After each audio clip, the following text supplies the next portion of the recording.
गीता अध्याय 3 श्लोक 21। यद्यदाचरति श्रेष्ठस्तत्तदेवेत्रो जनः स यत् प्रमाणम कुरुते लोकस्तदनुवर्तते। भावार्थ, श्रेष्ठ व्यक्ति जैसा आचरण करता है, सामान्य लोग भी वैसा ही अनुसरण करते हैं। गीता अध्याय 3 श्लोक 22। न मे पार्थास्ति कर्तव्यं त्रिषु लोकेषु किंचन नान्वाप्तं वाप्तव्यं वर्त एव च कर्मणि। भावार्थ, हे पार्थ, तीनों लोकों में मेरे लिए कोई कर्तव्य नहीं है और न ही कोई ऐसी वस्तु है जिसे मुझे प्राप्त करना हो।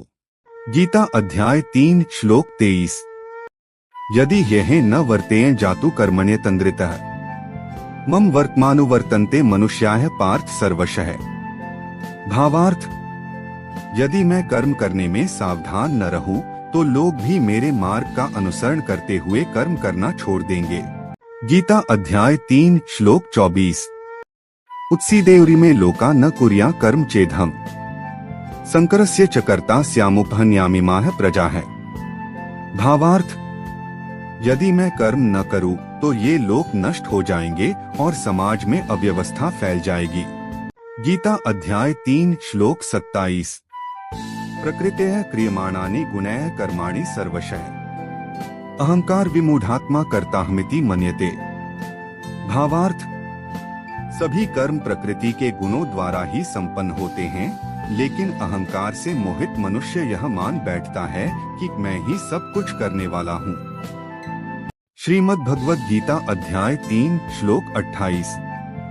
तत्त्ववित्तु महाबाहो गुणकर्म विभाग्यो है गुणा गुणेषु वर्तन्त इति मत्वा न सजृते।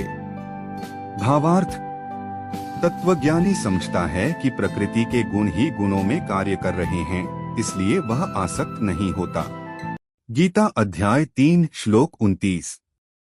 प्रकृतेर्गुण सम्मूढ़ाः सज्जन्ते गुणकर्मसु तानकृत्स्नविदो मंदानकृत्स्नविन्न विचालेत। भावार्थ, प्रकृति के गुणों से मोहित लोग गुणों और उनसे उत्पन्न कर्मों में आसक्त हो जाते हैं। गीता अध्याय 3 श्लोक 30। मयि सर्वाणि कर्माणि सन्न्यस्याध्यात्मचेतसा निराशीर्निर्ममो भूत्वा युध्यस्व विगतज्वरः।